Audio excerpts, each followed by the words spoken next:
Indore smart city द्वारा विभिन्न सामाजिक आर्थिक पृष्ठभूमि के लोगों के समग्र विकास के लिए नर्चरिंग नेबरहुड परियोजना प्रारंभ की गई, जिसका उद्देश्य है सार्वजनिक स्थानों को शिशुओं, बच्चों और देखभाल करने वालों के लिए सुरक्षित, सुलभ व हरा भरा बनाकर सीखने व मनोरंजन के लिए उचित वातावरण प्रदान करना।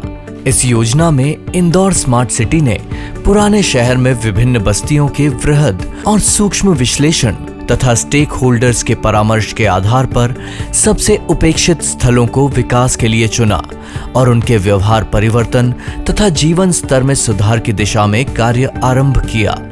पायलट प्रोजेक्ट में Arjunpura garden, CP Shekhar garden, मच्छी बाजार आंगनवाड़ी, सेठी नगर आंगनवाड़ी और प्रेम नगर स्लम सामुदायिक क्षेत्र के रूप में 5 स्थानों को विकास में शामिल किया गया।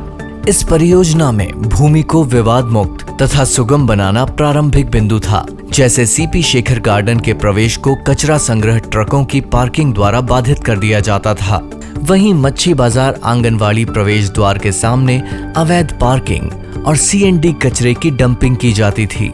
स्थानीय जनप्रतिनिधियों के सहयोग से भूमि विवाद को दूर कर इन सार्वजनिक स्थलों तक पहुंच को सुरक्षित और सुलभ बनाया गया।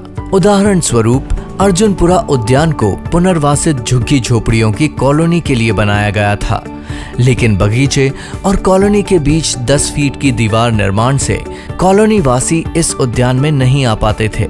इस दीवार में प्रवेश द्वार बनाने मात्र से ही यहाँ बच्चों की आवाजाही 10 गुना से ज्यादा बढ़ गई, जिसके फलस्वरूप यहाँ के परिवार इन स्थानों पर अधिक समय बिताने लगे हैं। इन स्थानों में बुनियादी और हरित सुविधाएं व प्रदूषण कम करने के लिए वायु शुद्ध करने वाले पौधों के साथ ग्रीन बफर विकसित किए गए। विभिन्न आयु वर्ग के लिए प्रकृति आधारित खेल, स्तनपान कक्ष और सामुदायिक स्थानों का विकास किया गया। इन स्थानों के आसपास के बस स्टॉप्स में फ्लोर पेंटेड गेम्स, लो हाइट सीटिंग और अबैकस बनाकर बच्चों के अनुकूल बनाया गया है। आंगनवाड़ी भवनों को वाटरप्रूफ कर बरसात में भी प्रयोग करने योग्य बनाया गया है। इसके बाद खाली स्थानों के उपयोग को बढ़ाने पर जोर दिया गया, जिससे मौजूदा बुनियादी ढांचे का उपयोग बेहतर तरीके से हो सके। जैसे सीपी शेखर नगर में जीर्ण शीर्ण पंप हाउस के साथ ऊबड़ खाबड़ कच्ची भूमि पर एक छोटा सा अव्यवस्थित पार्क था, जिसे सुंदर, सुव्यवस्थित तथा पूरी तरह से बच्चों के अनुकूल बनाया गया। वेस्ट टू वेल्थ अवधारणा पर नाम मात्र की लागत से राजवाड़ा और गोपाल मंदिर के जीर्णोद्धार से निकली बेकार लकड़ी का उपयोग खेल उपकरण तथा बेंच बनाने के लिए किया गया।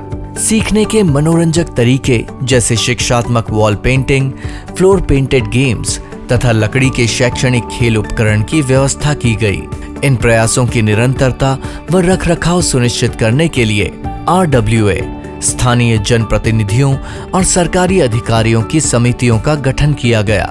इंदौर स्मार्ट सिटी के अनूठे प्रयासों के परिणाम स्वरूप इन पायलट परियोजनाओं के विस्तार पर कोपेनहेगन में आयोजित कार्यशाला के लिए इंदौर विश्व स्तर पर आमंत्रित 10 शहरों में से एक है।